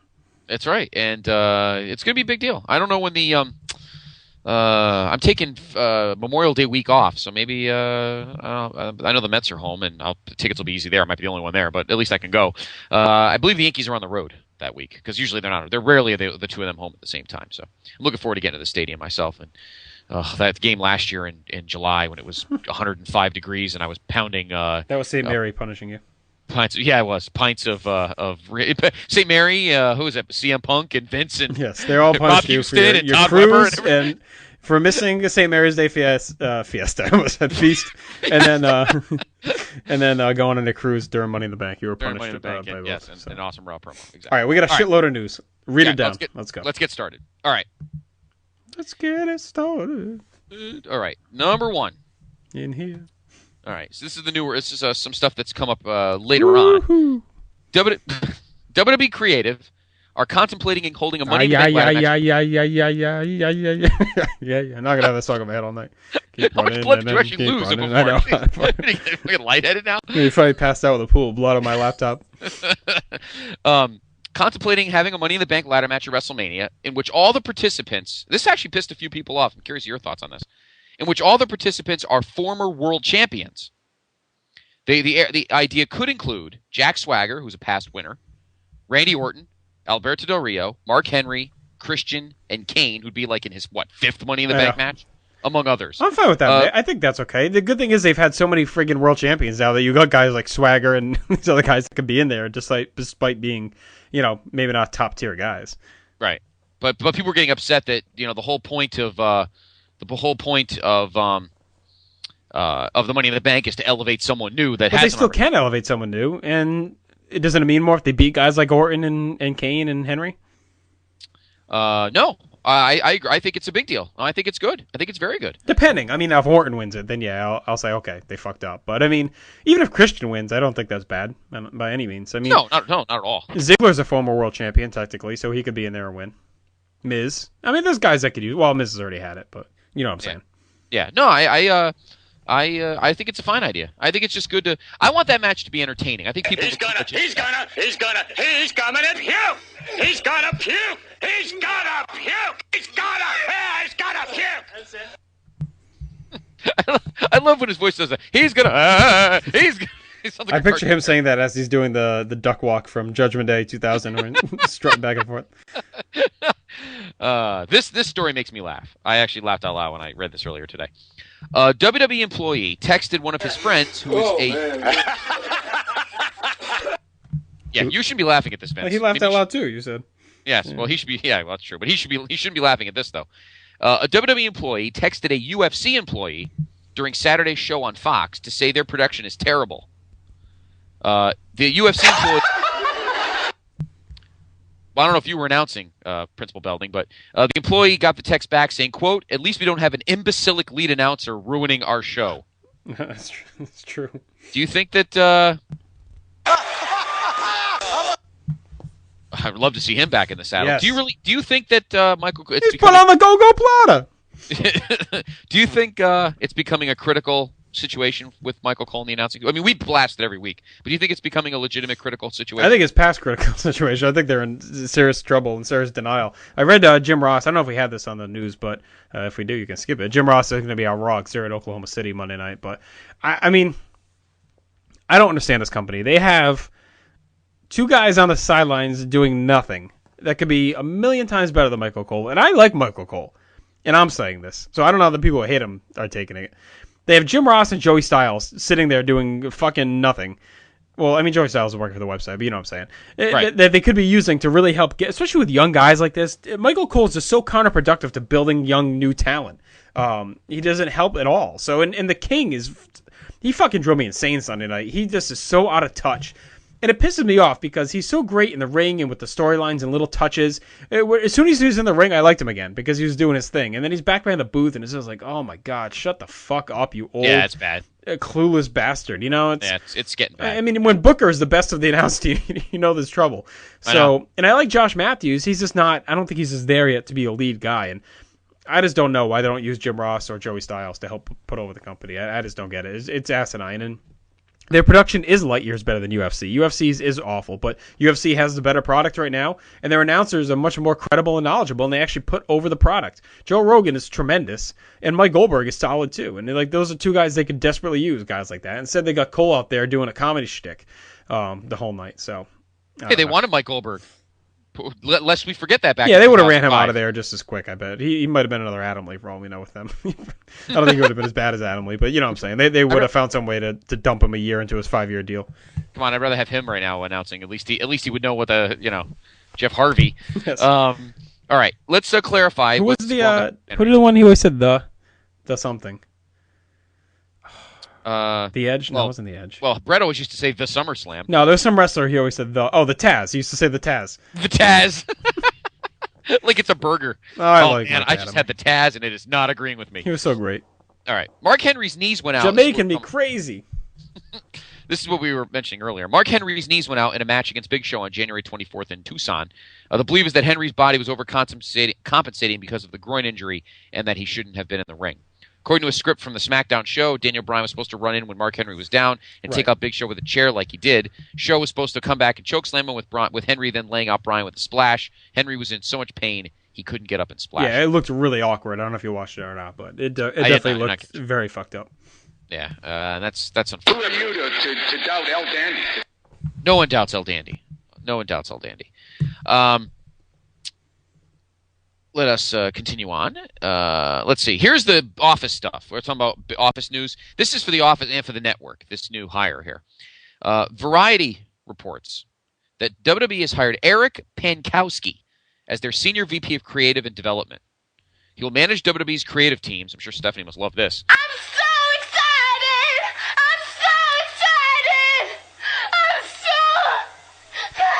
scared! Yep. oversee the sale of programming to networks and their distributors, and be responsible for all TV creative development, including reality and kids programming. Pankowski, who has worked for Warner Brothers, will report to Stephanie, which is kind of sad because this guy probably has head and shoulders more experience than she does, so it's kind of sad. This is a big deal for two reasons. Number one, I don't think the creative part of it's that big a deal. I think it's more of this is the guy that's going to get the network over. This is the guy that's going to go to DirecTV, go to Dish Network, go to Time Warner, Comcast, Verizon, Vios, what you have, IO, and all these other. He's the one that's going to be the pitch man for the network. This is the guy they need. Yep. Creative is creative. It's not going to go anywhere. It kind of sucks right now, but they'll work that out eventually. This guy is needed to pimp the network. And it is a name they can say, hey, we got this guy on board. Yeah, that's exactly what it is. Yeah. Okay, next. Speaking of creative. WWE has plans for a big payoff in the John Cena vs. Kane feud at the Elimination Chamber. The local ads confirming the match also confirm that this will be the end of the feud. The ads say it comes to an end in Milwaukee, which is, of course, where comes to an end. So the Buck season every year comes to an end in Milwaukee. Exactly. Or the Tampa Bay Bucks. It always ends in Green Bay. Yeah, and as we've heard, it will be a last man standing match on February 19th. Okay. According to WWELiveTour.com, Triple H is advertised for every Raw Super Show through WrestleMania. The Undertaker is solely advertised for the February 20th Raw Super Show in Minneapolis, Minnesota. That's the night after the Elimination Chamber. The official website of the Target Center advertises the Phenom, The Undertaker, will be in Minneapolis to confront the Game, Triple H, for the first time in over a year since their last meeting at WrestleMania 27. So, we may not see Taker for a few weeks. I'm sure they'll... just because I think they did the same shit last year, didn't they? Yeah, I think they're doing this now just to kind of, interrupt the whole Funkhauser thing, and I think Triple H will go back to that when we continue on next week. I don't think that storyline's over yet. The Undertaker, as we mentioned, made his return to Raw last night's show Monday night show from Kansas City. By the way, obviously, the Sprint Center, former Kemper Arena. I was waiting for the first person. I haven't seen anyone actually say it. I thought for sure someone was going to complain about them having Barrett up in the skybox, was that being insensitive to Owen or something like that. Oh yeah, like he was going to jump out of the skybox with a But I mean, it is not the first show, obviously, but it is Kansas City. And I'm pretty sure somebody mentions something every time. It's Kansas City. Well, they never go back there again. They've had pay-per-views there since and everything like that. So, anyway, we're not talking about any of your guys right now. He confronted Triple H when it appeared the Game was returning to run Raw and fire Laurinaitis. While it seemed that Triple H walked out on The Undertaker and the match at WrestleMania, the plan is to still do the match with the streak on the line. Rumors for the match include career versus streak, which you mentioned earlier, and Shawn Michaels as special ref, but those aren't confirmed.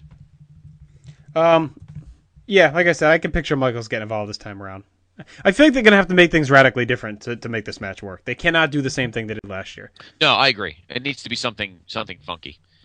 TMZ reports that Kharma did give birth to a baby boy named Jamie on New Year's Eve. So she has a little baby New Year. And has been getting back in ring shape for the past month. She'll be getting married this June. Hopefully not during a pay-per-view. Yes. just miss it again. Her and that damn personal life of hers. Next.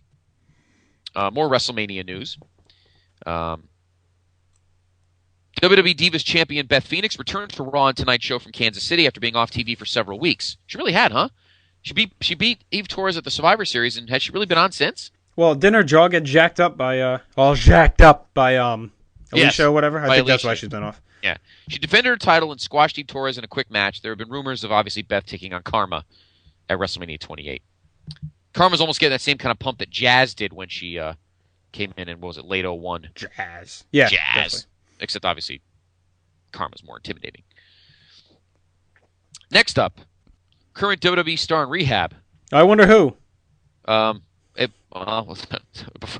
Until we were going to say this guy until your nose started bleeding, and let's hope the door's not knocking soon. No, only kidding. During AfterBuzzed.com's post show for Monday's Raw Super Show, SmackDown ring announcer Lillian Garcia's husband Chris Joseph mentioned in passing that Evan Bourne is in rehab when the topic of tag team partner Kofi Kingston's match against The Miz was brought up. WWE announced on January 17th that Bourne had been suspended for 60 days for his second violation of the company's talent wellness program. The Raw superstar then went on Twitter to apologize to fans.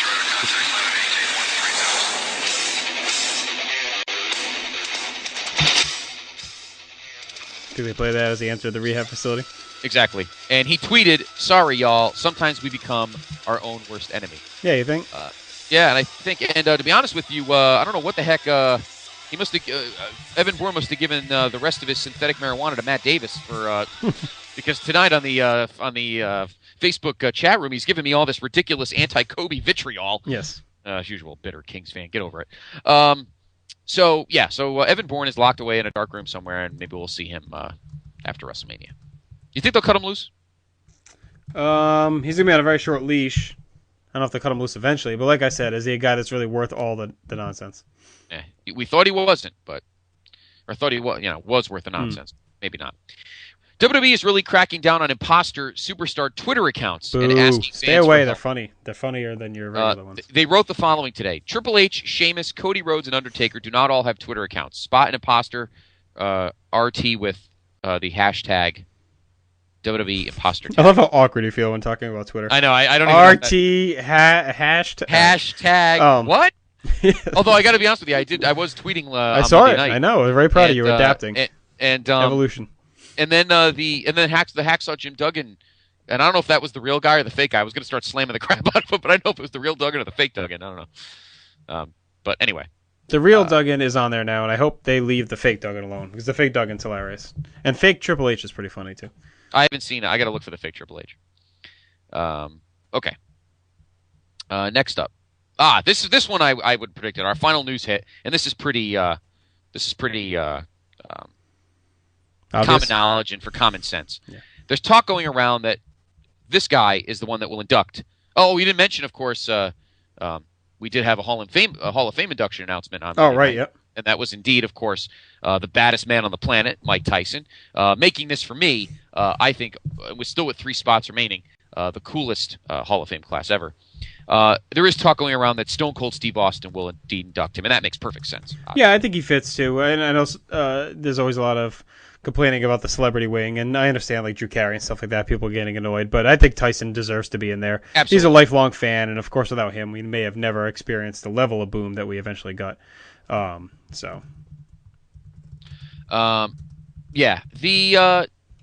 and I think it's a big deal, and I think other guys eventually, I don't know, the other guy that people talk about that should go into the celebrity wing is Lawrence Taylor, but I don't know if his life will ever be cleaned up. Yeah, I don't know. I mean, that's the ultimate problem. Walter Payton's not in, right?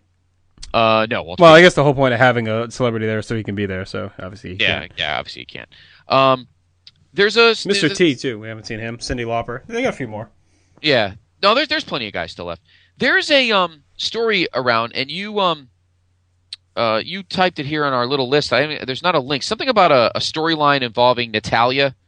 Oh yeah, I read it. It's just for some reason they did this weird thing backstage where there was like a fart noise and she walked away like all like embarrassed. So they made it like she farted in front of Teddy Long. But I read that they're not doing anything else with it. It was just gonna be a one-time thing. So I don't know. I don't get it. Stupid. What? That's fine. that actually the fart story leads perfectly into our next segment. That is true. As we go from the news and notes to the most interactive segment in podcast history. What kind of disgusting, despicable? He's an asshole. Who the fuck is this asshole? You're all a bunch of fucking assholes. Do you know who I am? At grade A, genuine, authentic asshole. Hey there, PTB Nation. It is now time for the greatest segment in podcast history. You know what I'm talking about. It is time now for the PTB's Asshole of the Week. You're an asshole tonight.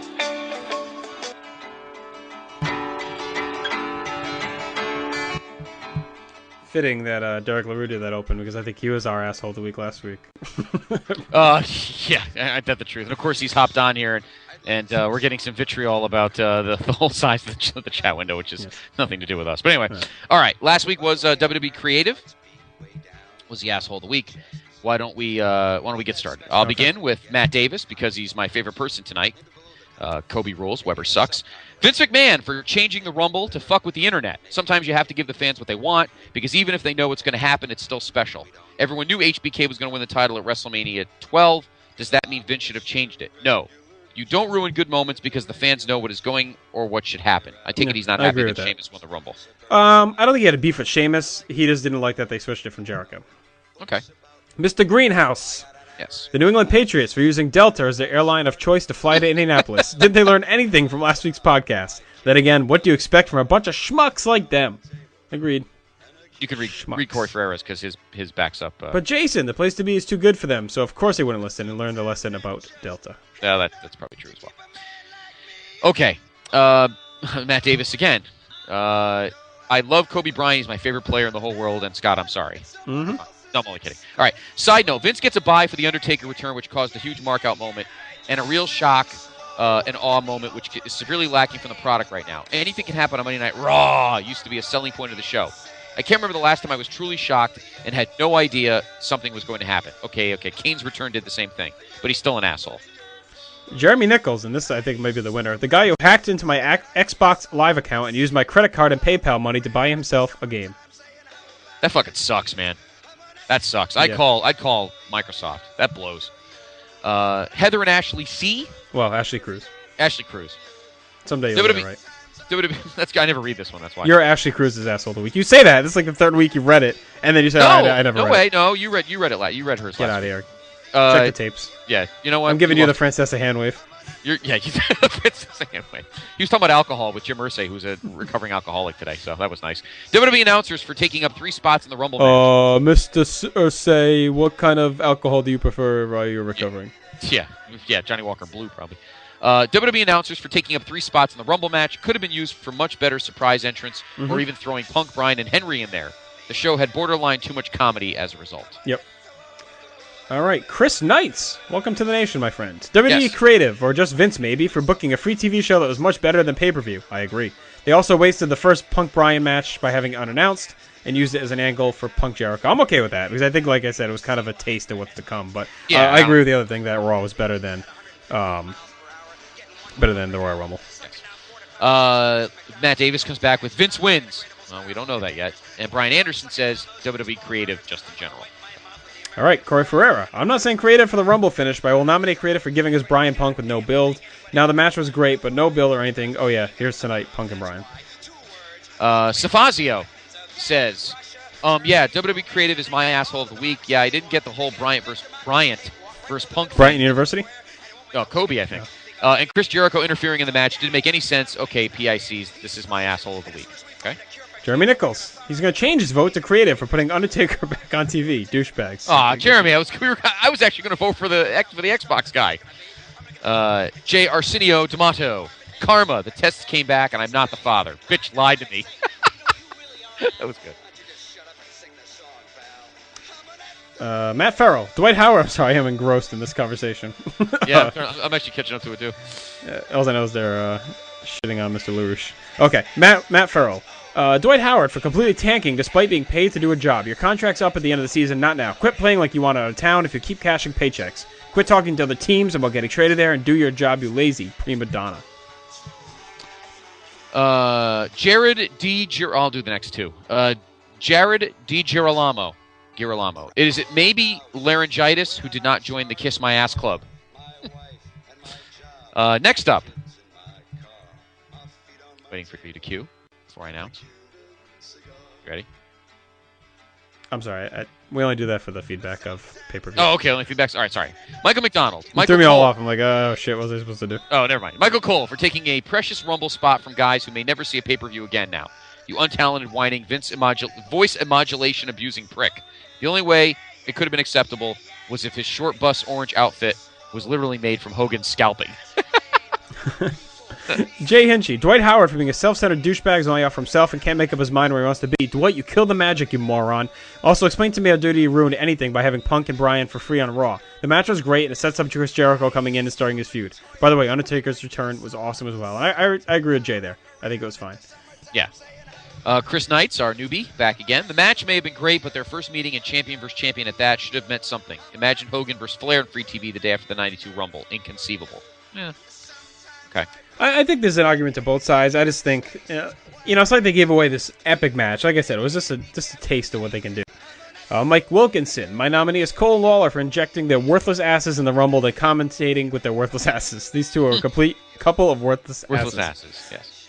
Our man from the Sunshine State, Mr. Reynolds himself, Steve Gross, the Pittsburgh Penguins medical staff. How the fuck do you not know that your franchise player and the face of the league has a broken neck? This guy's been trying to get back on the ice, still had symptoms, and no one knew what the hell was going on. They all thought it was concussion symptoms. One trip to a reputable doctor, and he found out about the injury. Now maybe he can heal properly and get back on the ice. Fuck you, Schittsburg. Of course, we're talking about Sidney Crosby, who had a concussion last year, came back, played about 8 games, but it's not a broken neck. It's some type of soft tissue damage. I read this today on CBSSports.com. It seems like it's some type of soft tissue damage that's causing nerve issues, which is giving him concussion symptoms. Interesting. So it's a shame. It's a shame because Sid is probably the future. It's a shameful thing, Lobsterhead. Lobsterhead, too many limes. So hopefully Sid comes back because he's a great young, incredible player who already has a ring. And Psycho Sid, and the Penguins just haven't been the same since then. So anyway, all right, there's our asshole of the week nominee. Even though he retracted, I still want to vote for the guy who stole Jeremy Nichols' money. I mean, what a dick! I really want to vote for Dwight Howard because he really has been tearing that team apart with all this bullshit. But I guess you got to go creative. That once again got the most votes, and after kind of doing what they did at the Rumble, I can give it to them. So and it's almost like an extension. We should give it as a to the announcers, Cole but technically that's creative's responsibility too. Yeah. Oh yeah. I agree. Yeah. So creative gets it again. Wow, they're catching up to Matt Hardy in the number of asshole of the week championship departments. So, all right. So there's your asshole of the week. Okay. It is now time for the last time you will hear this year.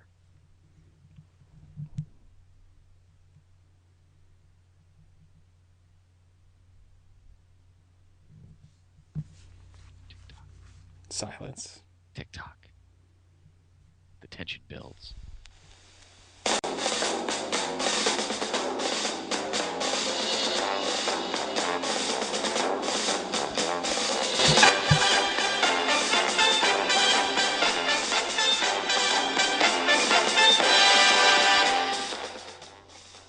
This Sunday, 6:29 kickoff. Al Michaels and one of your favorite, seems like you've been really pimping this guy as one of your favorite color guys in all of pro football, Chris Collinsworth, on NBC this Sunday. It is indeed the 46th edition of the big game. And you know what that means? It's time to take the field. That's right. The field, baby. Because at least one Manning will be playing on the Lucas Oil Stadium turf this year. It is that was a bad joke on some channel. Super Bowl 46.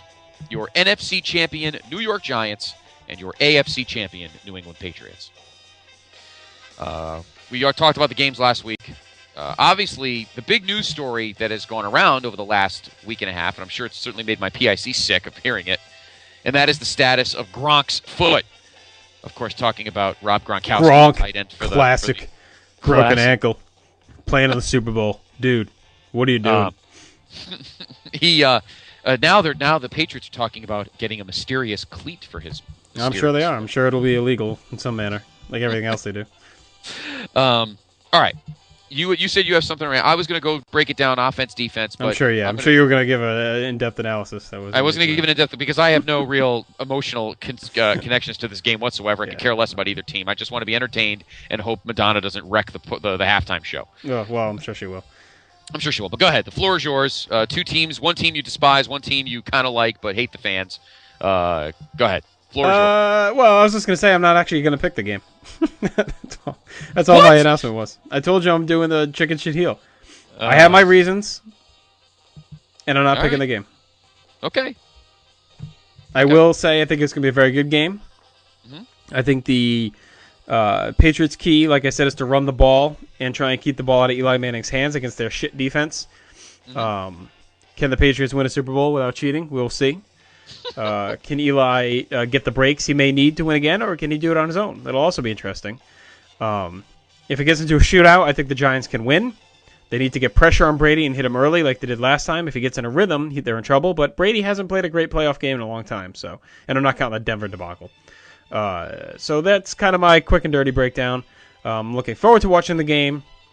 I'm not as upset or nervous as I was in 2007 because I did not want the Patriots to be the whole undefeated team, best team ever nonsense. So, I'm okay with it if they were to win. I don't want them to win, but it's not like that year.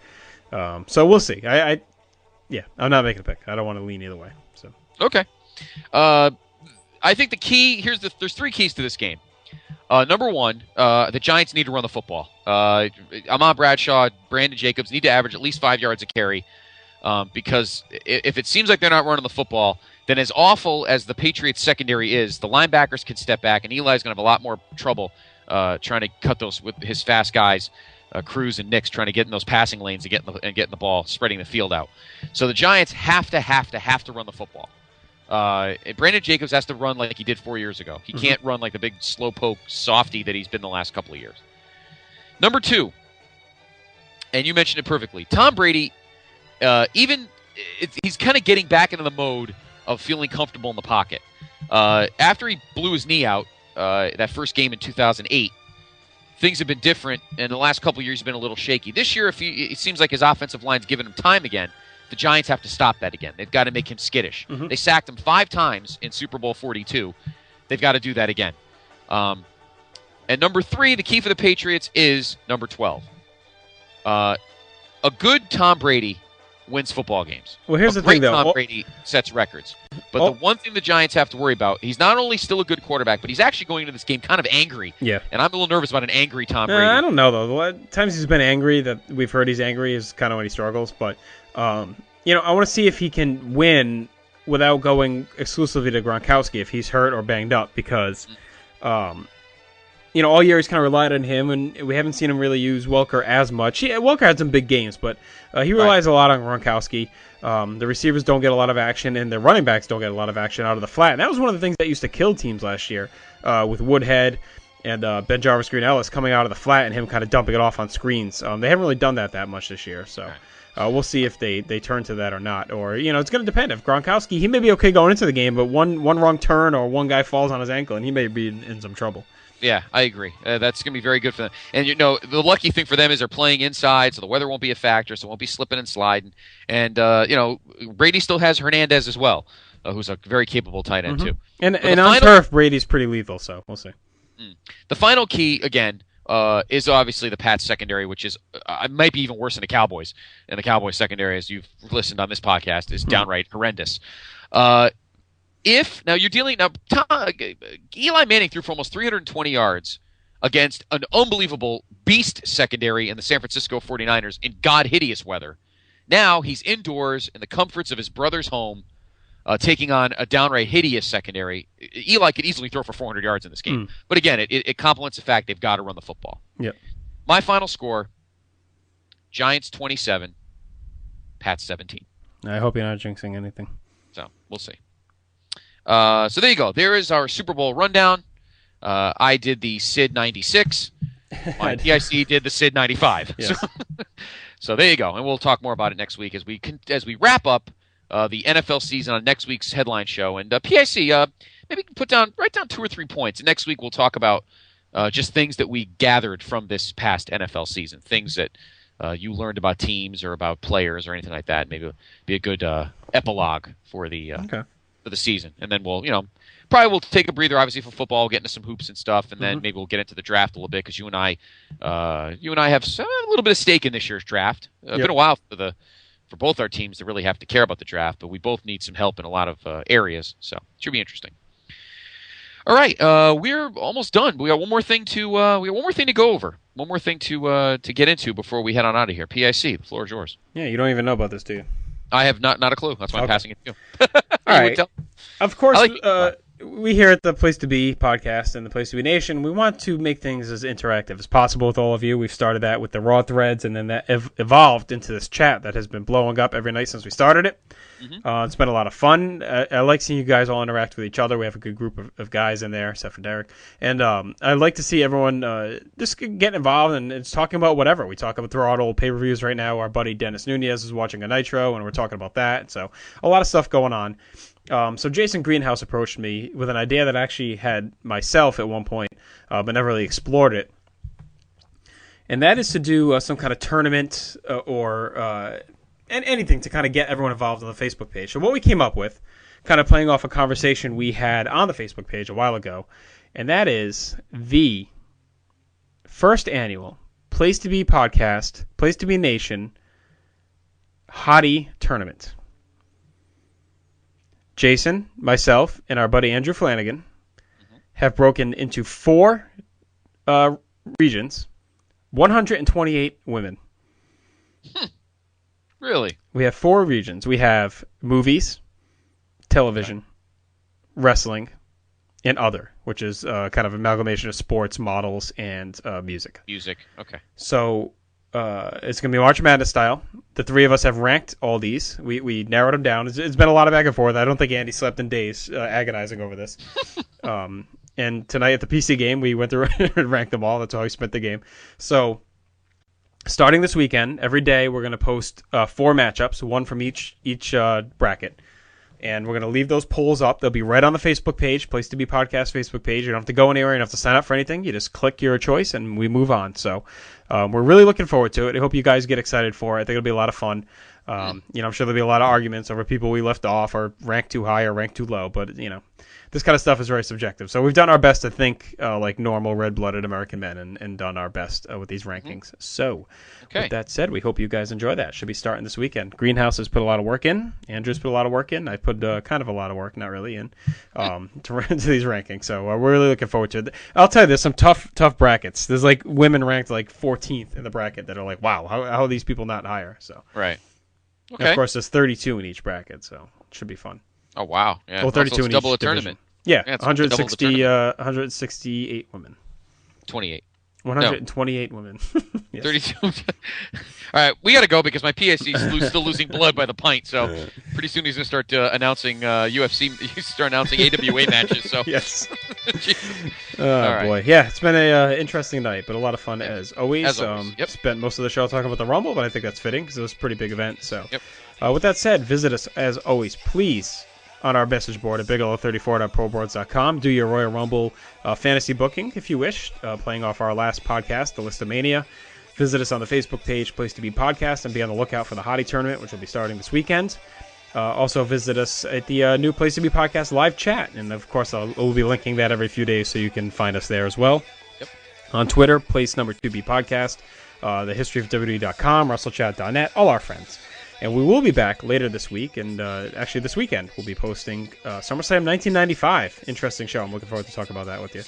Me too. A lot going on. So with that said, we hope you have a great night and a great rest of the week. For my PIC, the Lobster Head, Scott Criscolo, I am Justin Rosero. We will talk to you this weekend. Peace. Too many limes.